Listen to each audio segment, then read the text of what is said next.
everyone is welcoming the new year. The streets are filled with music and brass bands parades. Churches and nightclubs also hold their festivities with traditional food and dances. The poorest population, on the other hand, does not participate in the main events, but also celebrates in their own way. According to the tradition, people would take up guns and fire shots into the air.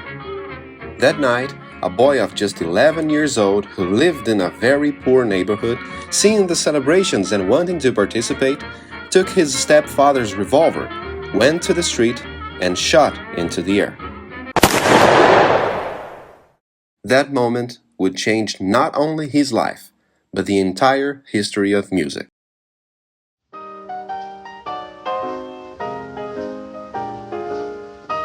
This young boy grew up in a broken home. His biological father abandoned the family when he was only a baby. His mother, Mayan, had relationships with several men, leaving the boy with his grandparents most of the time. The boy often missed school, was involved in petty theft and street fighting, and was hanging out with gangs of street kids. On that New Year's Eve, a police officer saw this young man shooting in the air and arrested him. On his record, the young man wrote his name, Louis Daniel Armstrong. Aware of the precarious financial situation of the young boy's family and the terrible neighborhood where he lived, the state decided to take Armstrong into custody, sending him to the Colored Waifs Home for Boys, a reformatory for troubled black youths in New Orleans. Confused, Armstrong could have seen this situation as a tragic outcome in his life. But it was at this moment that he discovered the love of his life: music. The reformatory had a school band with several instruments. This band was taken seriously, with regular rehearsals and public performances. The young Louis Armstrong then began studying drums. He quickly excelled and went on to study other instruments, especially the cornet.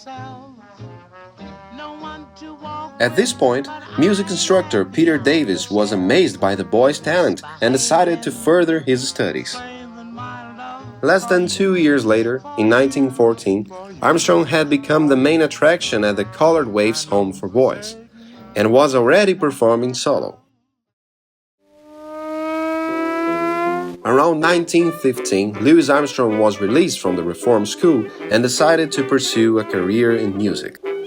Shortly after, Armstrong immersed himself in jazz, popularizing improvised solos, winning over crowds with his charisma, and becoming a symbol of American culture. It all started with a thoughtless act, a shot in the air. What for many would be a moment of surrender or an excuse for rebellion, for Armstrong was a path to salvation. And the rest is history.